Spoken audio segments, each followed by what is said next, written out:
Hello and welcome to I Know Dino. I'm Garrett. And I'm Sabrina. And today, in our 294th episode, we have a bunch of news, including an amazing new mid-Triassic dinosaur/pterosaur, which has all sorts of cool implications.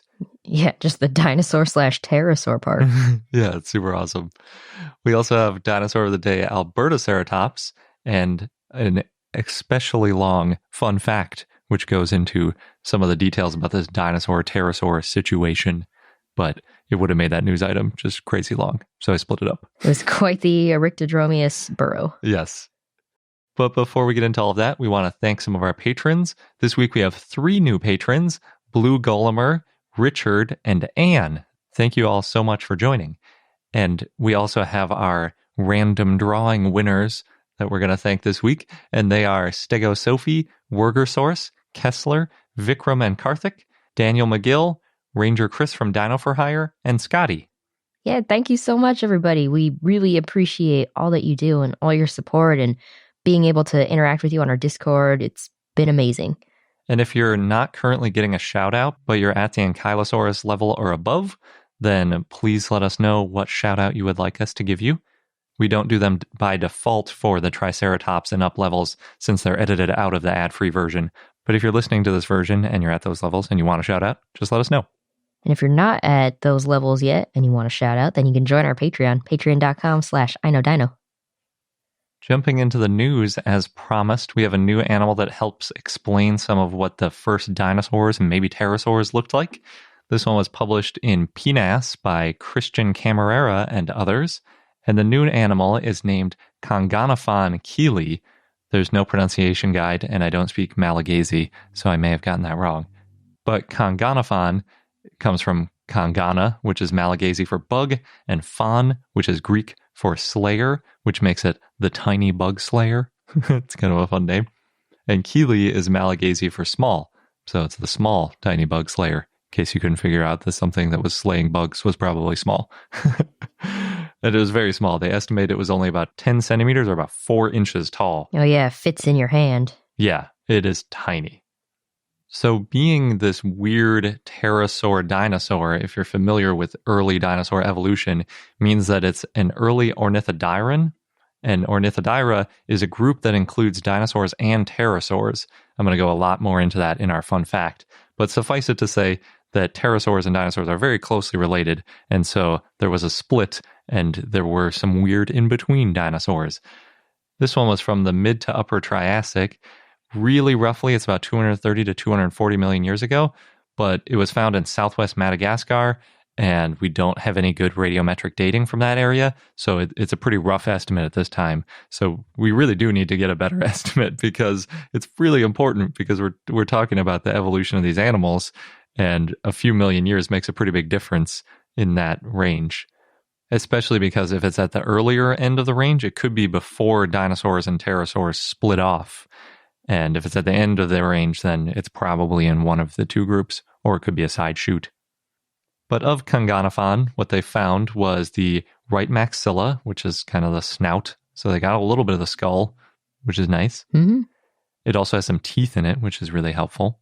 They found most of the femur, part of the humerus, pieces of the tibia and fibula, a few foot bones, a toe bone, a tail vertebra, and some quote-unquote indeterminate skeletal fragments.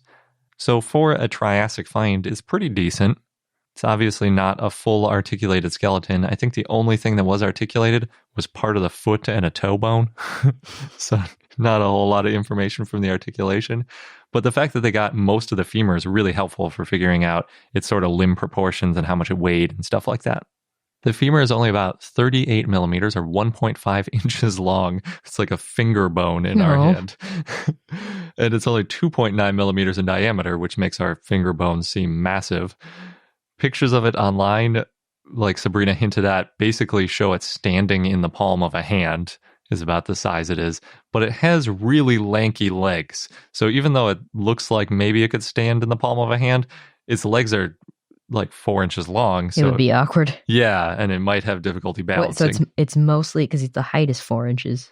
Yeah, so I mean, with dinosaurs, the legs go pretty much the full height of the animal because they insert at the hips, which is even with the spine. So it's, maybe it's 3.5 inch long leg, but yeah, it's mostly legs for sure. And it has these little tiny arms by comparison to its legs. So it wouldn't balance well in your hand. Yeah, probably not. In addition to that femur, it has really long lower leg and foot bones. So that helped get it those long leg proportions.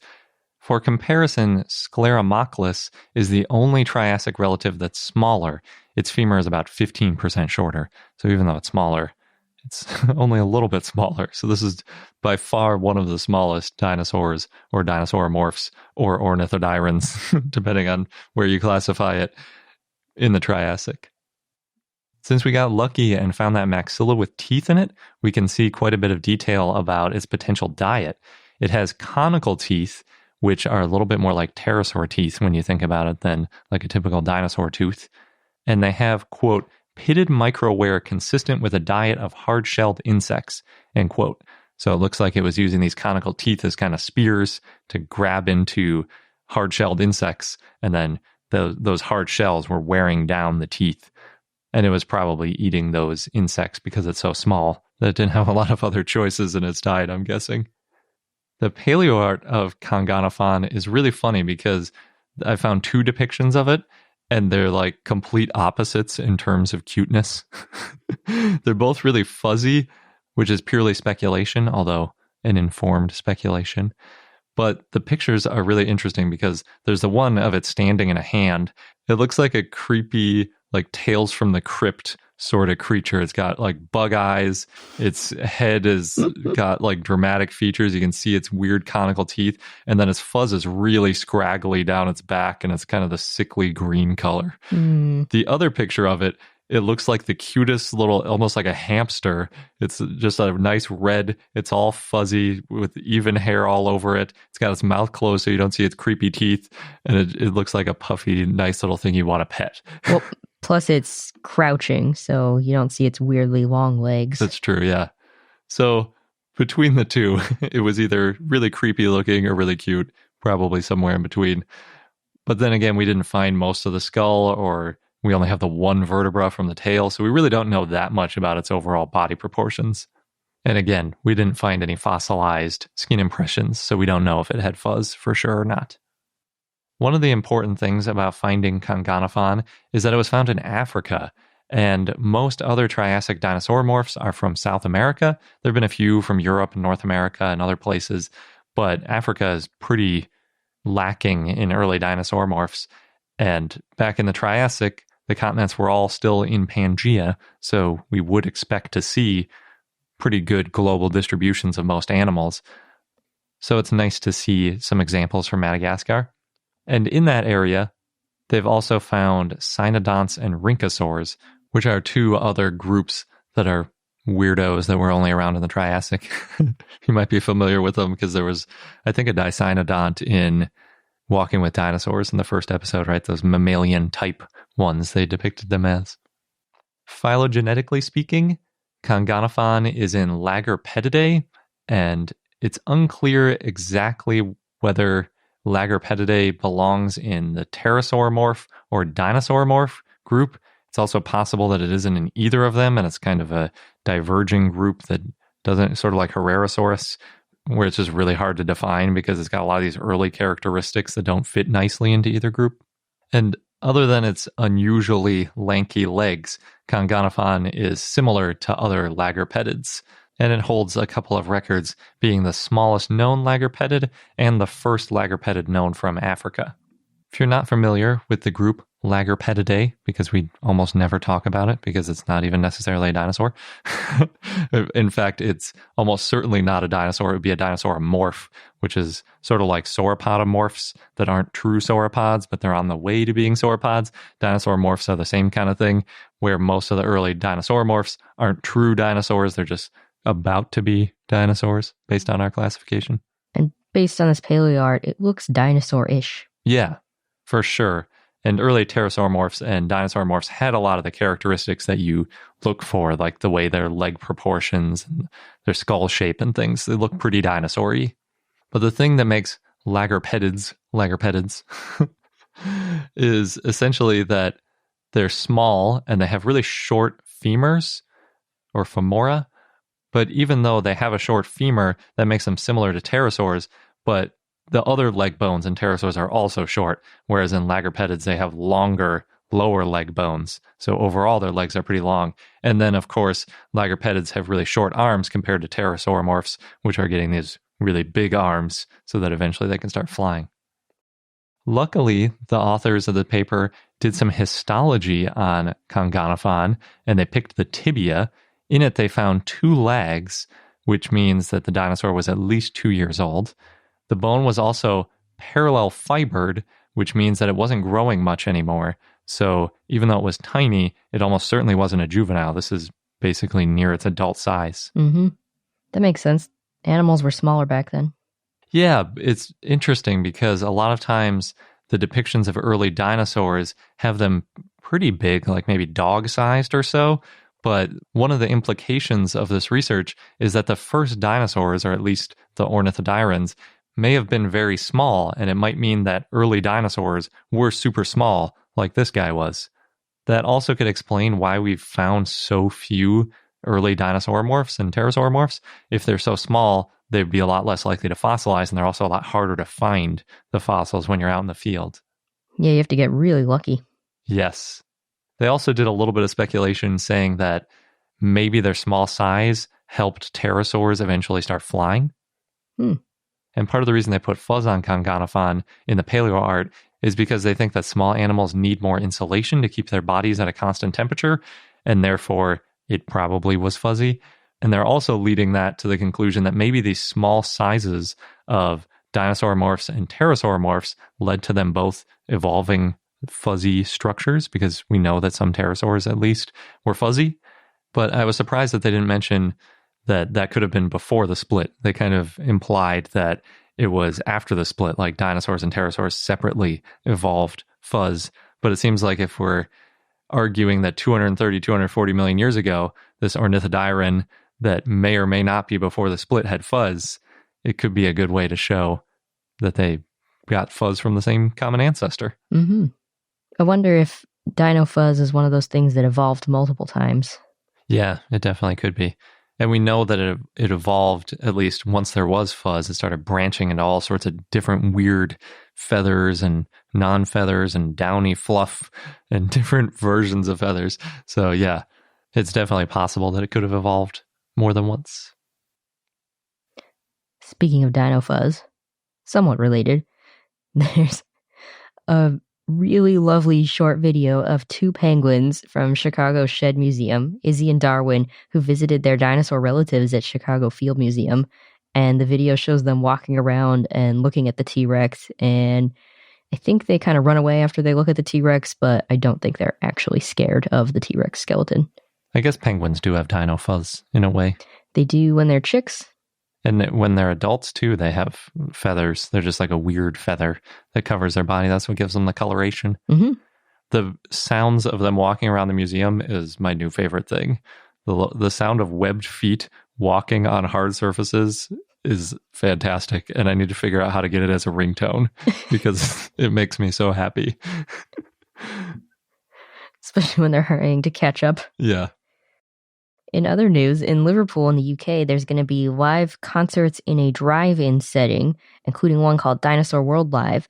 And in that show, you'll see T-Rex, Triceratops, Giraffatitan, Microraptor, and Segnosaurus. And the show runs August 6th and 7th. So if you're in the area and you feel like going to a drive-in type of concert, let us know how it is. Yeah, I've heard that there's been a lot of these drive-in performances and movies and stuff since all the theaters are closed for the most part. Mm-hmm. Why not throw some dinosaurs in the mix? Yeah, you can't go wrong. In Tucson, Arizona, there's an iconic T-Rex statue, which, Garrett, I think we saw when we were there for the GEM show. It's at the intersection of Grant and Taque Verde, and right now it has a face mask. So apparently this T-Rex has been there since 1994 in front of a McDonald's. And there used to be a Maiasaura, and both the Maiasaura and T-Rex were used in Jurassic Park. And the owners of this particular McDonald's loved dinosaurs, and they had a connection at Universal Pictures, which is how they got them. So the 40-foot-long T-Rex is still around because of a government mandate. And I guess when McDonald's reconstructed, they got city approval as long as the T-Rex stayed up front. You don't want to diminish the character of the neighborhood by getting rid of dinosaurs. Yeah. Although they did get rid of the Maiasaura, but still. In Orlando, Florida, there's a man named John Hammond, who I think that is his real name, is selling his life-size T-Rex head for over $2,000, and Hammond said that he bought the fiberglass in the mid-2000s. He wanted to add it to his shop, Rocks and Bones, and it turns out he wasn't allowed to hang the T-Rex head on his shop, city regulations, so he mounted it to his Jeep. Oh, jeez. And now the T-Rex is up for sale and needs a coat of paint. And since we keep talking about T-Rex, I got a quick update on Jurassic World Dominion and Chris Pratt's All-In Challenge. They raised over $59 million to help feed the hungry. Holy cow, that's a lot of money. Yeah, I think it was the whole All-In Challenge, not just Chris Pratt's part. That makes more sense. It's like, that's a lot of people that want to get into Jurassic World Dominion and get eaten by a dinosaur. That would be amazing.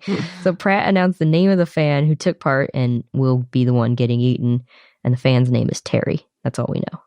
We'll be looking out for Terry a year from now. One of the people that gets eaten. I'm sure there'll be more than one. Mm-hmm. And now onto our dinosaur of the day, Albertaceratops, which was a request from Michael via our Discord and Patreon. So thanks. Albertaceratops was a centrosaurine ceratopsian that lived in the Late Cretaceous in what is now Alberta, Canada, in the Oldman Formation. And it's estimated to be about 19 feet, 5.8 meters long, and weigh 7,700 pounds or 3,500 kilograms. It was an herbivore and a basal centrosaurine. And in Ceratopsia, there's two main groups. There's the centrosaurines and the chasmosaurs. Yeah, the centrosaurines usually have one big horn in the middle. It's easy to remember because it's got centro, so it's got that central big horn, kind of like on the nose like a rhino, and they tend to have fancier frills. So Styracosaurus is a centrosaurine. It's got the big nose horn and then a big fancy frill with all these little hornlet type things around the edge. And then chasmosaurines are the other group. The most famous one is Triceratops. They usually have two big brow horns right above the eyes, and then a little tiny one on the nose, if anything is really there, and a less decorated frill. Yes. So Albertaceratops is an interesting one because it is a centrosaurine, but unlike other centrosaurines, it had two long brow horns like a chasmosaur. That's very weird. Mm-hmm. It had no nasal horn. Instead, it had a bony ridge or a bump on the top of its snout, and it had two holes in the frill, and the frill had two small horns that curved out to the sides. So pretty ornamental looking. The horns on the frill may have been for self-defense against something like Daspletosaurus or for display. Or both. A complete skull was found in August 2001, and then Albertaceratops was named in 2007 by Michael Ryan. The type species is Albertaceratops nesmoi, and the genus name means Alberta horned face. The species name is in honor of Cecil Nesmo, a local rancher who has supported paleontology in the area. More specimens that were thought to be Albertaceratops were found in Montana in the Judith River Formation, but then later found to be a new centrosaurine Mosasaurus. That's a good name.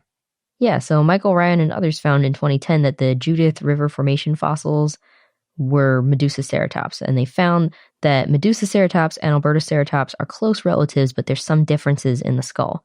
And the biggest one is that while Albertaceratops had one pair of hooks coming out of the side of its frill, Mosasaurus had two.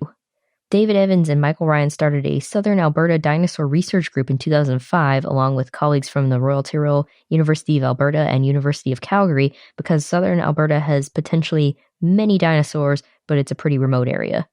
And the support of local ranchers in the area is pretty key for finding dinosaurs and doing research. So the group, SADRG, Southern Alberta Dinosaur Research Group, helps researchers, government agencies, and local residents work together. Nice.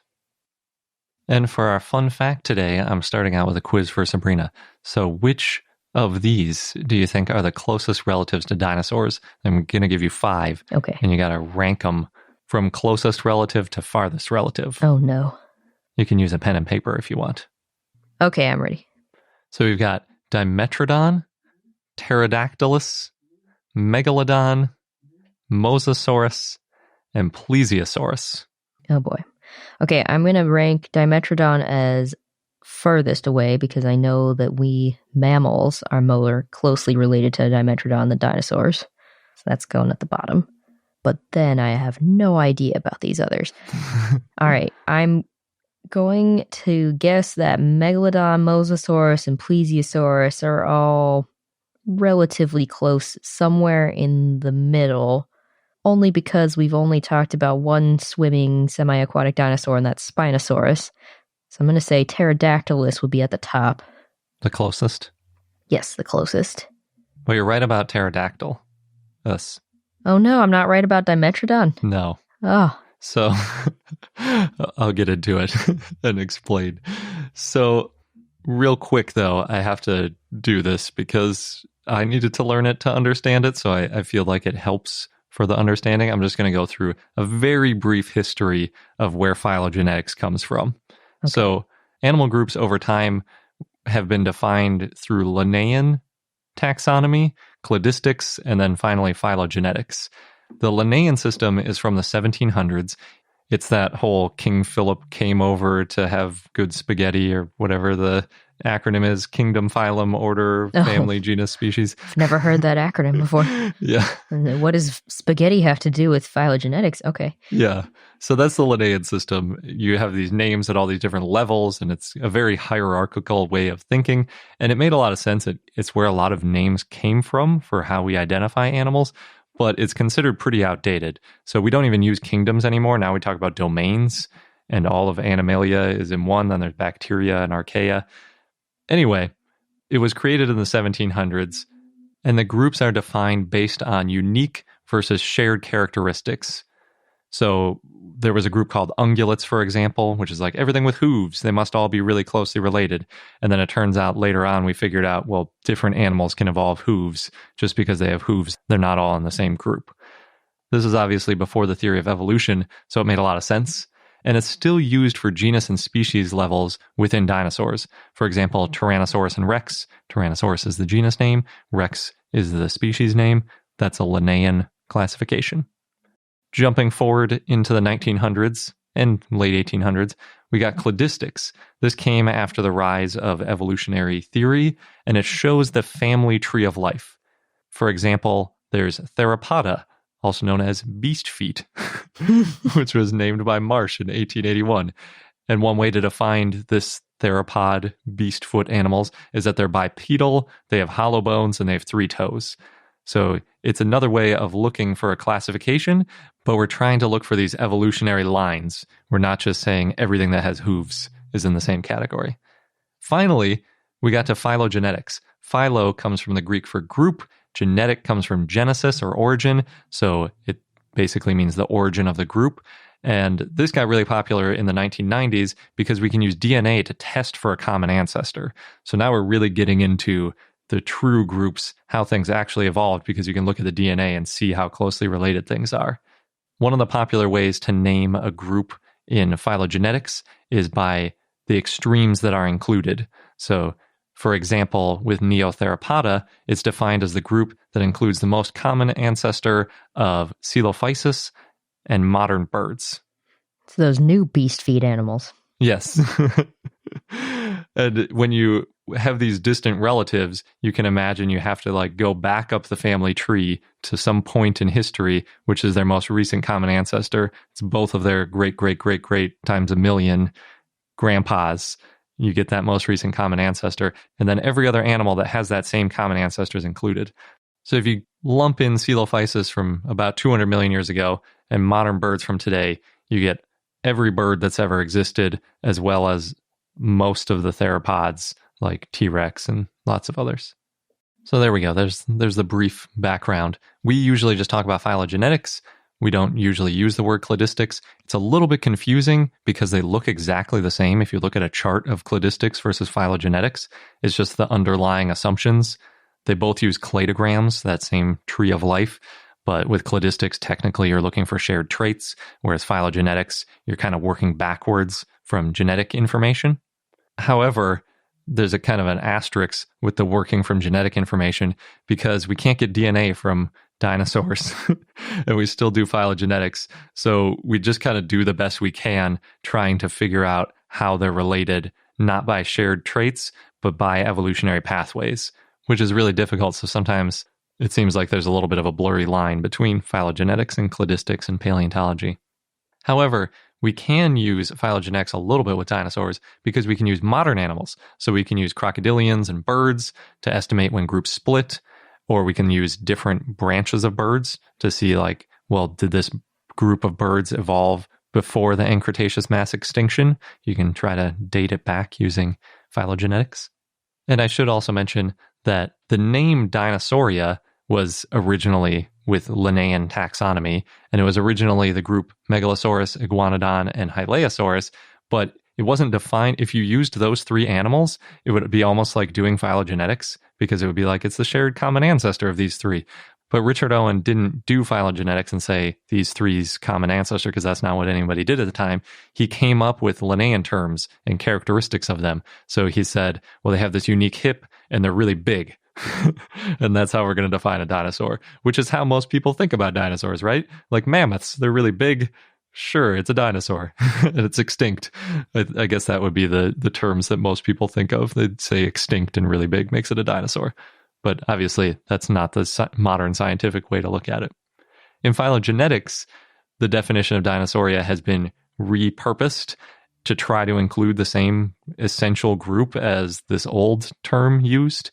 Now it's defined as the most recent common ancestor of Triceratops and modern birds. Everyone likes to use modern birds in there, probably because we have their actual DNA. But Triceratops, not in Theropoda, it's over in Ornithischia. So we assume that if you get that common ancestor between a theropod and an ornithischian, then you'll go all the way back up to the beginning of the dinosaur family tree. Of course, if you're into Ornithoscelida, this would exclude sauropods. But when Barron redefined Dinosauria to include Ornithoscelida, what he did was he said Dinosauria is now the most recent common ancestor of Triceratops, modern birds, and Diplodocus. So you just threw in sauropods, and now we're not going to leave them out. So no matter what, they get included. But it kind of shows how arbitrary these groups are, because the original definition of it was it's got this hip structure and a large size, and everybody sort of started working on dinosaurs in their research, and we all kind of got this idea about what dinosaurs were. And then later on, when we get to phylogenetics, we had to come up with a new definition that sort of included that same group. Right, because there's also a lot of small ones. Yeah, exactly. And yeah, so it is very arbitrary what these groups are. And you could include, like you could say, it also includes pterosaurs, and then those become dinosaurs because it's just a word. But now that I've covered all that, I'm going to answer the question of which ones are the closest ancestors, because people wonder about this all the time. So in modern phylogenetic terms, this is about how close common ancestors are to Dinosauria. All of Dinosauria has the most recent common ancestor of about 240 million years ago. And that's still a rough approximation. Some people say it's as recent as 233. Other people say well into the 240s, but about 240, I think, is right. Ornithodiran, that group that includes pterosaurs as well as Dinosauria, pushes the most recent common ancestor only back about 5 million years to 245 million years ago. So that shows just how close pterosaurs are in relation to dinosaurs. I should note that true pterosaurs didn't show up until around the same time as dinosaurs, a little bit later. So really, when Ornithodiran split, it was Dinosauromorpha and Pterosauromorpha, because there weren't true pterosaurs or dinosaurs at the time. If you go back another 5 million years, 250 million years ago, you get Archosauria. That was named by Cope in 1869. We mentioned Marsh earlier, so I felt like we should give Cope some credit too. Archosauria also includes crocodilians and pseudoseuchians. So again, that's why we include crocodilians in a lot of our analysis of dinosaurs, because they're not quite a descendant of dinosaurs, but they're pretty close in terms of common ancestors, and we don't have any pterosaurs to work with. If you go back to 265 million years ago, you get to the most recent common ancestor of all saurians, and this is in the Permian. Saurians throw in addition to Archosauria, the Lepidosaurs, which is the sister taxa of Archosauria, and that includes mosasaurs, snakes, and lizards. So that on my list there, after pterosaurs, the next closest was actually mosasaurs. Interesting. It's weird. It's also really weird that mosasaurs are close relatives of snakes, but they are.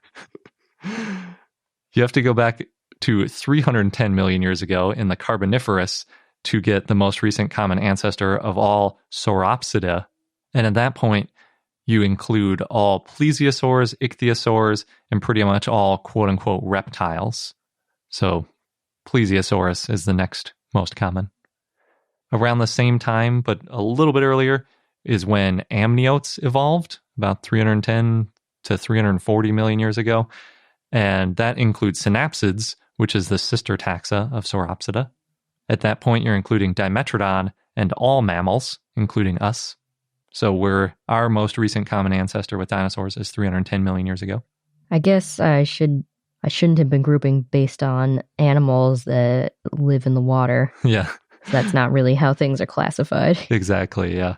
Especially because we're all fish. It's weird because fish is a paraphyletic group. It doesn't include the descendants. Mm-hmm. And really, we're fish. All you have to do is look at a picture of a fetus and you'll see it looks just like a fish.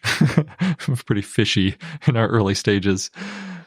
But that leads me to Gnathostomata, which is 460 million years ago for the most recent common ancestor, which is way back in the Ordovician, even before the Permian and the Carboniferous and the Devonian, way back in history. Gnathostomata means the jawed vertebrates, and you have to go back that far to get Megalodon, because Megalodon is an even more distant relative to dinosaurs than normal fish, because it's a shark, and sharks have these weird cartilage skeletons that split off, like I said, way back 460 million years ago. So Megalodon is by far the most distant relative to dinosaurs of the group.